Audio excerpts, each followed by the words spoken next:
नमस्कार दोस्तों, स्वागत है आपका अपने चैनल अल्टीमेट नॉलेज पर। दोस्तों, इस भारत के अंदर भले ही भारत का बहुसंख्यक भारत की राजनीति को अच्छे से समझे या ना समझे, लेकिन ये बात पूरी तरह से सच है कि भारत में रहने वाला शांतिप्रिय समुदाय भारत की राजनीति को बहुत अच्छे से जानता है और साथ ही साथ अच्छे से समझता है। उसे ये चीज बहुत अच्छे से पता है कि आने वाले समय में कौन सी चीजें घटित हो सकती हैं, कौन सी चीजें उसके लिए फायदेमंद होंगी और साथ ही साथ कौन सी चीजें उसके लिए नुकसानदेह होंगी। दोस्तों, आखिरकार ऐसा साल 2030 के अंदर क्या होने वाला है जिसे लेकर के भारत का शांतिप्रिय समुदाय अपने आप में बहुत ज्यादा बेचैन है। आखिरकार साल 2030 के अंदर ऐसे कौन से परिवर्तन आने वाले हैं जिसे लेकर के भारत में रहने वाले शांतिप्रिय समुदाय अभी से बहुत ज्यादा बेचैन हो चुके हैं। दोस्तों, इस बात को कहा जा रहा है और ये बात राजनीति के अंदर बहुत ज्यादा जोरों शोरों से चर्चाओं में है कि अभी हाल फिलहाल में जो साल 2024 के परिणाम आए हैं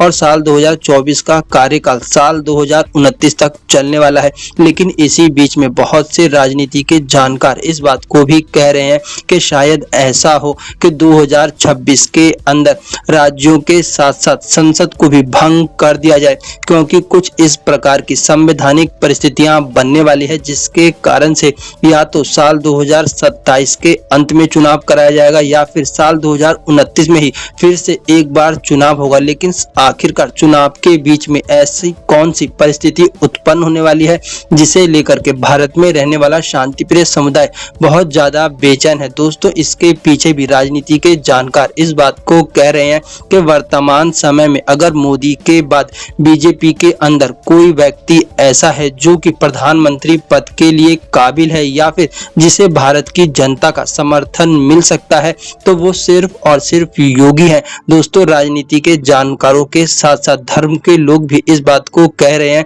कि जहां पर मोदी अपने आप में एक डिप्लोमेटिक आदमी है, वहीं पर योगी अपने आप में एक स्टेट फॉरवर्ड व्यक्ति माने जाते हैं। मोदी और योगी के अंतर बहुत सी ऐसी चीजें हैं जो कि एक दूसरे को पूरी तरह से अलग बनाती हैं। जहां पर मोदी अपने जीवन में पूरी तरह से राजनीतिज्ञ व्यक्ति हैं और साथ ही साथ हर चीज को राजनीति और डिप्लोमेटिक तरीके से करना पसंद करते हैं, तो वहीं पर इसके विपरीत योगी अपने जीवन में एक स्टेट फॉरवर्ड व्यक्ति माने जाते हैं। वो किसी भी कार्य को करने में ज्यादा देर नहीं लगाते और ना ही ज्यादा सोचते हैं। योगी अपने जीवन में एक ऐसे व्यक्ति माने जाते हैं जो कि बहुत ही सख्त फैसले लेते हैं और सख्त फैसले लेने में कभी भी देर नहीं करते हैं। आप सब लोगों ने इस चीज को देखा होगा कि बतौर यूपी के सीएम योगी ने इतने सख्त और कड़े फैसले लिए जिसके कारण से न सिर्फ यूपी के अंदर पूरी तरह से गुंडागर्दी खत्म हो गई, बल्कि साथ ही साथ यूपी के अंदर ऐसे बड़े सामाजिक और आर्थिक बदलाव भी आने लगे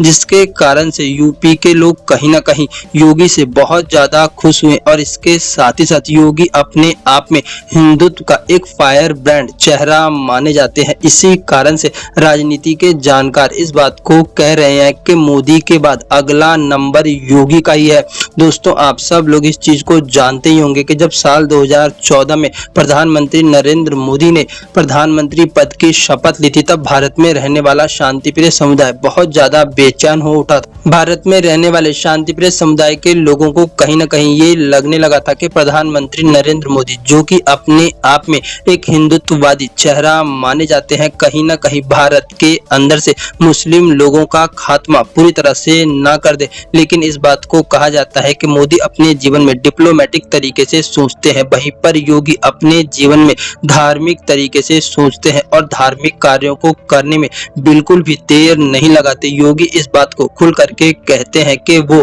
एक हिंदू है और हिंदू ही उनकी प्राथमिकता है। दोस्तों, भारत में रहने वाला शांतिप्रिय समुदाय इस बात को जानता है कि जो काम मोदी नहीं कर पाया वो काम योगी जरूर करेगा, क्योंकि योगी अपने जीवन में पूरी तरह से एक धार्मिक और सन्यासी आदमी माना जाता है। योगी को कभी भी किसी चीज से कोई फर्क नहीं पड़ता। जहां भी धर्म की बात आती है योगी खुल करके बोलते हैं। दोस्तों, यही कारण है कि भारत में रहने वाला शांतिप्रिय समुदाय साल 2030 को लेकर के बहुत ज्यादा चिंतित है और उसे इस बात का डर लग रहा है कि अगर भारत के अंदर योगी प्रधानमंत्री बन गया तो आखिरकार मुस्लिम लोगों का क्या होगा। दोस्तों, आप लोगों को लगता है कि क्या मोदी के बाद योगी प्रधानमंत्री बन सकते सकते हैं या फिर योगी को ही भारत का प्रधानमंत्री बनना चाहिए। आप लोगों की जो भी राय हो प्लीज कमेंट बॉक्स में जरूर बताएं।